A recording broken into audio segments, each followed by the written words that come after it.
Christian Yeo joins us now from the Toronto Stock Exchange with that story. Christian, the TSX returning practically double the S&P 500. Quite a performance.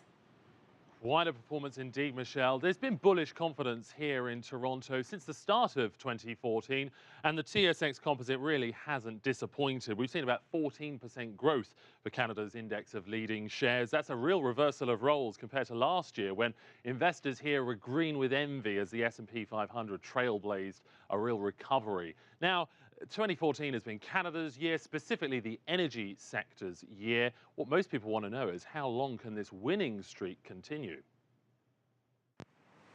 In downtown Toronto, the banking district is where the magic happens, where the big money is made.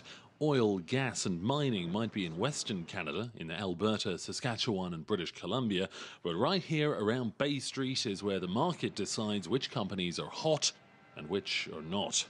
With its tickers, bright lights and hubbub of powerful people, it's hard not to draw similarities to the centre of New York's financial district, Wall Street. Canada can't help but compare itself to America. It's the nature of neighbours. And on the surface, these two countries are fairly similar. But when it comes to their economies and their financial markets, well, there are some key differences. Canada is more outward-looking. With just 30 million people, companies here can't just depend on domestic demand. They tend to sell more to the rest of the world, while American firms can rely more on their home market. I think the important thing to recognize is that the TSX, to a far greater extent than the S&P 500, is a play not only on the domestic economy, but the broader global economy. The TSX sensitivity to the global business cycle has been about 1.5 times that of the S&P 500. So if you think the global economy is going to do a bit better, then obviously, TSX stocks are the place to be. That outward-looking economy has seen the Toronto Stock Exchange surpass almost every other equities market this year. By June, the TSX had gained 11%, reaching pre-2008 levels, making it the second best performing market after India's BSE Sensex. So can this growth continue, or has the party come to an end?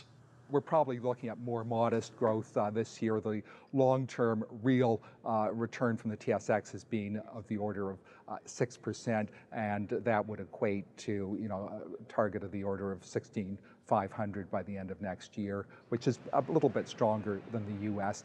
A steady, more globally leveraged index might be more attractive to American investors who've seen a disappointing first half to the year. The resource sector has played a huge role in the TSX's recent run of fortunes, and with fresh signs of stabilization in China, that growth may well continue. So we could well see the TSX maintain that edge over the S&P 500, perhaps by not as wide a margin as had initially been hoped.